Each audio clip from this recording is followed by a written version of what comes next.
Now to the crisis in Iraq. President Obama met with Secretary of Defense Chuck Hagel at the White House today. The Pentagon is getting plans ready if the president orders strikes against the terror group ISIS in Syria.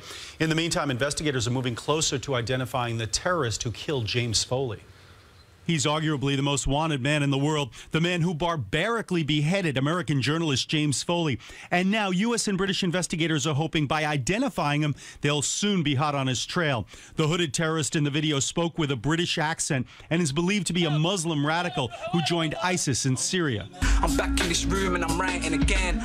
British media has speculated that this man, Abel Maged Abdel Barry, a rapper turned jihadist, could be at the top of the list. But sources caution Barry is one of many British nationals who've linked up with radical groups. We're putting a lot into it, and there are some very sophisticated technologies, voice identification and so on, which people can use to check who these people are. Investigators are going over every frame, analyzing his speech pattern, inflection and mannerisms, and comparing them to YouTube videos of known terrorists. Sunnis waving the ISIS flag celebrated capturing an airbase from the Syrian government.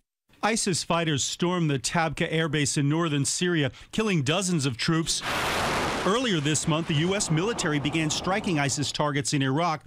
Now the White House is deciding whether to hit ISIS strongholds in Syria. The president has not made a decision to pursue any sort of military action in Syria. Syria says it welcomes international help in fighting ISIS, but it also says any U.S. airstrikes without Syrian approval would be considered an act of aggression.